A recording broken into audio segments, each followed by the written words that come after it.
La majestuosa ciudad azteca de Tenochtitlan fue una de las grandes maravillas arquitectónicas de la América precolombina. Lo imponente de sus dimensiones y acabados lo situaban al mismo nivel e incluso superior a las grandes construcciones del antiguo Egipto, Grecia y el Imperio Romano. Pero como esta gran ciudad, el poderoso Imperio azteca pudo caer en manos de unos pocos conquistadores españoles. ¿Realmente imperaba una unidad y lealtad entre todos los pueblos integrantes del imperio? ¿O estos pueblos buscaban la más mínima oportunidad de subyugarse del dominio del emperador Moctezuma? A continuación veremos realmente qué sucedió el 13 de agosto de 1521. Fecha que mostrada en los relatos históricos el valiente e indomable Cuauhtémoc cae prisionero de las huestes de Hernán Cortés, y se da por terminada la resistencia de esta majestuosa ciudad y la derrota del gran imperio azteca. Comencemos.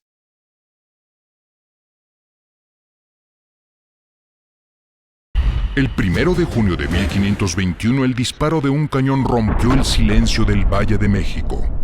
Fue la señal para que los bergantines que los hombres de Cortés habían botado en Texcoco a finales de abril izaran sus velas y comenzaran a navegar rumbo a Tenochtitlán para ponerle sitio a la ciudad. Desde el momento en que Hernán Cortés salió huyendo de Tenochtitlán y lloró su derrota en la Noche Triste, se prometió regresar con sus aliados tlaxcaltecas para poner fin al imperio mexica. Cortés y sus aliados coincidieron que para derrotarlo era necesario atacar la ciudad por tierra y por agua, así que comenzaron los trabajos para construir 13 bergantines y mandó traer de Veracruz todos los materiales que conservó de las naves que había hundido en 1519. La construcción de los bergantines estuvo a cargo del maestro armador Martín López, quien dirigió a indígenas y españoles para apresurar la tarea. En enero de 1521, Cortés y sus aliados tlaxcaltecas marcharon sobre Texcoco para establecer su cuartel general a orillas del lago y terminar de ensamblar los bergantines. Ixtlilxóchitl, señor de Texcoco, recibió con los brazos abiertos a Cortés y a los tlaxcaltecas y ordenó la construcción de un canal donde pudieran terminar de armar los bergantines y botarlos.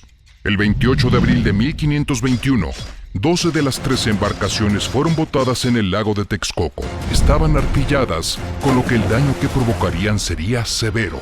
Cortés sabía que los bergantines jugarían un papel fundamental en el ataque sobre Tenochtitlán, así que se puso él mismo al frente de su flota y envió a sus mejores capitanes a que avanzaran por tierra, ofensiva que había comenzado el 26 de mayo. La suerte sobre la capital imperial estaba echada. Al comenzar la batalla por Tenochtitlán, el 30 de mayo de 1521, los guerreros tlaxcaltecas eran alrededor de 8,000, que marcharon orgullosos a enfrentarse una vez más con sus acérrimos enemigos, los mexicas, en la ciudad de Tacuba. A la cabeza iba Pedro de Alvarado con 28 soldados españoles de infantería, entre los que iba el futuro cronista Bernal Díaz del Castillo, y acompañados de 30 jinetes. Cuando llegaron los españoles en 1519, Tlaxcala era una nación indígena independiente. El Imperio del Sol consolidó su poderío militar a mediados del siglo XV, y desde luego intentó rendir a los tlaxcaltecas, pero la ferocidad de sus guerreros lo impidió. Como no pudieron someterlos, Tenochtitlán ordenó un bloqueo económico. Hacia 1519, Tlaxcala llevaba más de 60 años resistiendo el bloqueo y un asedio constante de los mexicas y sus aliados, que muchas veces resultó en la pérdida de hombres en combate o en la piedra de los sacrificios del Templo Mayor de Tenochtitlán. El orgullo tlaxcalteca y la reivindicación de su independencia estaba por encima de mexicas y españoles. Así que cuando se enteraron de la llegada de Cortés y sus hombres, fue entonces que los señores de Tlaxcala decidieron hacer la paz con los españoles y establecer una alianza para derrotar a los mexicas. Los guerreros tlaxcaltecas que se sumaron al sitio de Tenochtitlán fueron varias decenas de miles, pero aquellos 8,000 que marcharon a Tacuba querían venganza. Aún recordaban que Cuitláhuac había dicho que los prisioneros tlaxcaltecas que cayeran en sus manos los harían engordar para luego sacrificarlos. Sin la alianza con los tlaxcaltecas y otros pueblos indígenas, los españoles habrían sido derrotados con facilidad.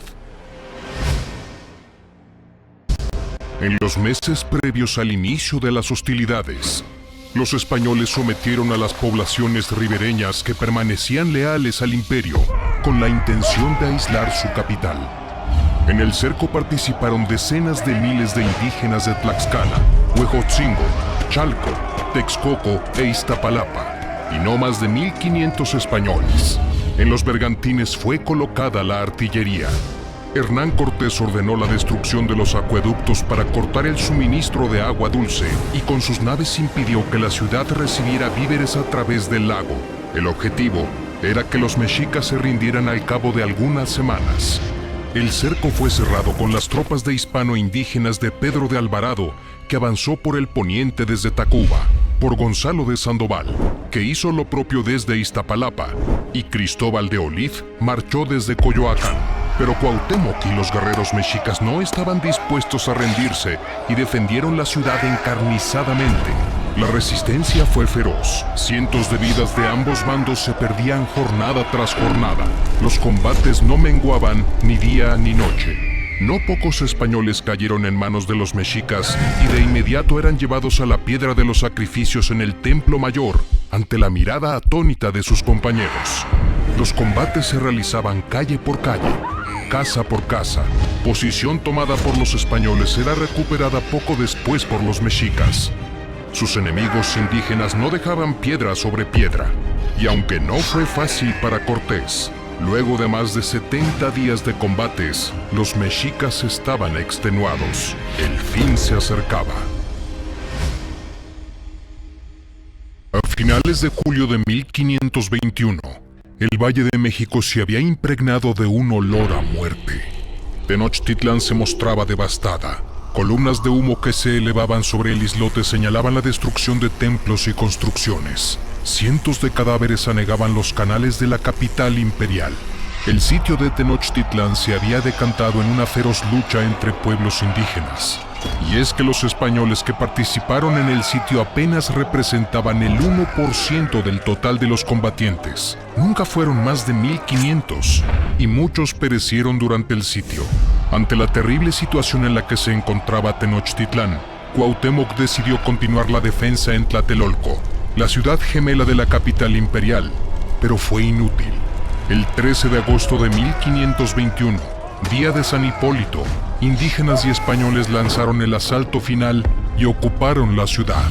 Cuauhtémoc intentó escapar acompañado por su familia, pero las canoas fueron interceptadas por uno de los bergantines españoles. El emperador reconoció que ya no había nada más que hacer y frente a los arcabuces y ballestas que le apuntaban desde el bergantín, finalmente se rindió. Fue llevado ante Cortés, a quien le pidió que lo sacrificara, como era la costumbre mexica con los prisioneros. Pero Cortés se negó y lo puso en cautiverio en Coyoacán. Después de la caída de Tenochtitlán, corrió el rumor de que Cuauhtémoc ocultaba un grandioso tesoro. Para que revelara el lugar donde lo tenía, Cortés permitió que el emperador fuera sometido a tormento. Sin embargo, ni una palabra salió de su boca.